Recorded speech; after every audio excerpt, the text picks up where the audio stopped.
Bueno, como todos los años, la revista Time eligió al personaje más importante de los últimos 12 meses y el reconocimiento en esta ocasión fue para el Papa Francisco, para conversar sobre el liderazgo de Jorge Mario Bergoglio en la Iglesia Católica y lo que ha representado su figura en el Vaticano en estos 9 meses ya de pontificado. Conversamos con el vocero de la Conferencia Episcopal, Jaime Coiro. Jaime, muchas gracias por acompañarnos. Muy buenas tardes. Buenas tardes, Matilde. Gracias a ustedes por la invitación.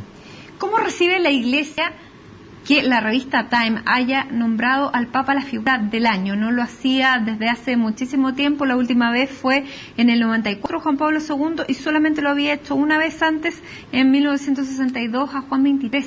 Pocas veces. Claro, el Papa debe estar muy complicado por esto, porque cuando estaba en la Jornada Mundial de la Juventud en Río de Janeiro, se asustó bastante con esta papolatría. No griten tanto viva el Papa, porque lo que importa es que viva Jesucristo.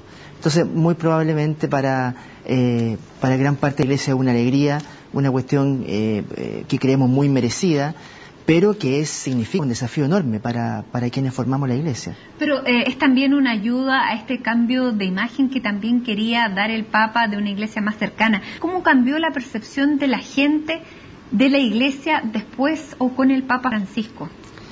Hay mucha gente que ha vuelto a las esferas de la Iglesia esperanzada, entusiasmada, animada por el Papa Francisco.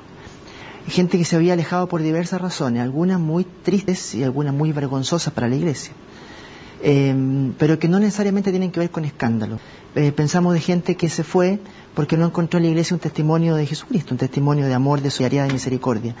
Y precisamente las palabras de misericordia, las palabras de cariño, de compasión, de empatía, que el Papa Francisco ha ido mostrando sobre esta Iglesia de Jesucristo a que Él nos quiere volver, es la que ha llevado a mucha gente a regresar a la Iglesia con mucha esperanza. Lo hemos visto en el mes de María, lo hemos visto también a propósito de distintas iniciativas. Veremos sin lugar a dudas en la misión territorial a partir de la Pascua del próximo año en todo Chile. Ahora, ¿ha cambiado la Iglesia efectivamente más allá de este cambio de tono? Porque muchos dicen, cambió la música pero la letra es la misma. Eso, como te decía, es un gran desafío y muchos sostienen que la Iglesia en la base, sus ministros, sus autoridades, no estamos todos a la altura de lo que el Papa Francisco nos está recordando. Y es complejo porque las personas van a buscar al Papa Francisco, es decir, van a buscar aquello de Jesucristo que Él nos está recordando, lo van a buscar a su parroquia. Y por lo tanto, si en su parroquia encuentran aquel mismo elenco de normas desgastadas que nos dicen relación con la realidad, con la cercanía de las personas, muy probablemente vamos a generar una defraudación, una suerte de desilusión, y por lo tanto es un desafío. ¿En qué sentido? El Papa Francisco yo no creo que sea un renovador, él es un restaurador. Esto es como cuando la Iglesia es como una pintura muy hermosa, ¿cierto?, cuya figura es Jesucristo, y a lo largo del tiempo se fue dañando con el dinero, con el poder, con los abusos, con la corrupción. Y el Papa está con restauradores finos, haciendo todo lo posible, con la ayuda de laicos sobre todo, y de las mujeres entre los laicos, de restaurar este cuadro donde la imagen que brilla es la de Jesucristo.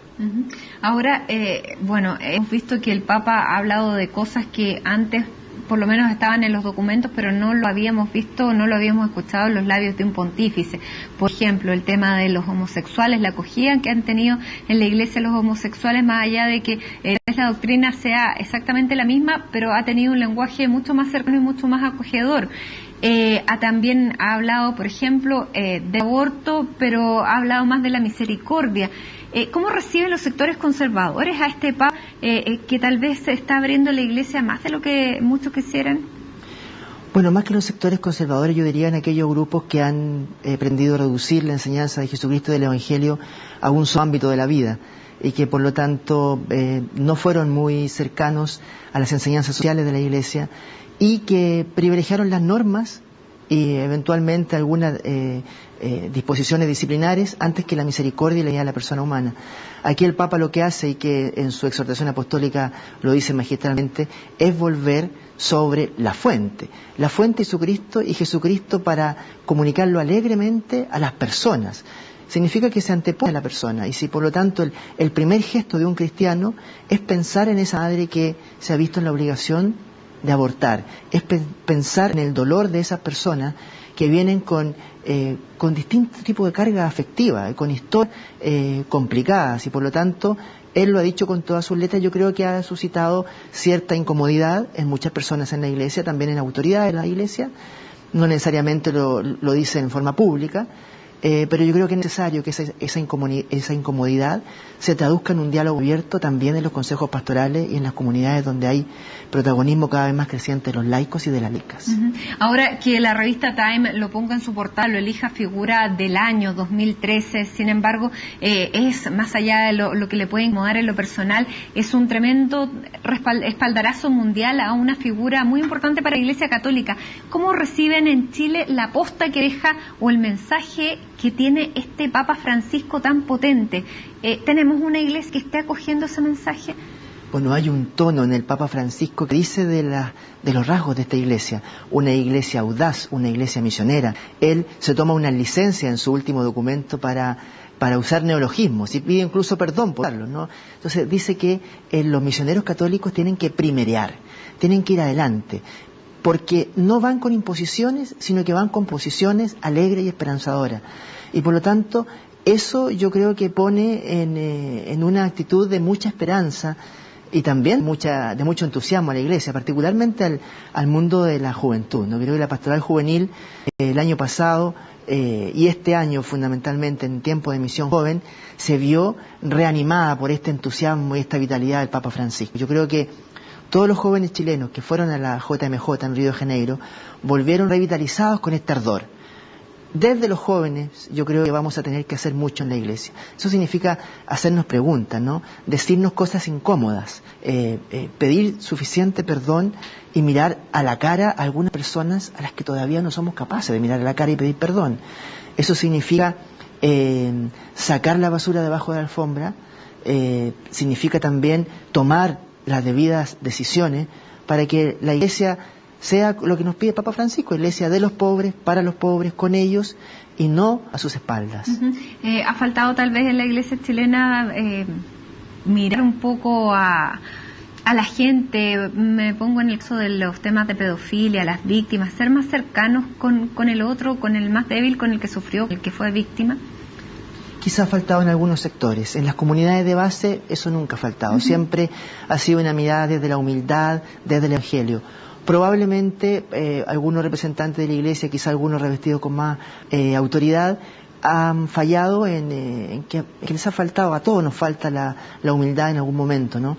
Y en el caso particular de las ofensas que hemos cometido como Iglesia, sin lugar a duda que llegamos tarde, a veces no solo tarde, sino que llegamos mal, y no tuvimos el suficiente coraje para pedir perdón, y no solamente para pedir perdón, sino también para tomar medidas y actitudes que sean conforme al Evangelio y que ayuden a reparar un daño que en algunos casos es irreparable, pero que la Iglesia nos pide estar como el buen samaritano, siempre atento al sufrimiento de los demás. La voz de la conciencia, dice la revista Time, que ha sido una de las razones por la que ha elegido al Papa Francisco como figura del año. Jaime Coiro, vocero de la Conferencia Episcopal, muchísimas gracias por acompañarnos aquí esta tarde en CNN, analizando un poco las razones de esta elección de la revista Time. Muchísimas gracias. Gracias a ustedes.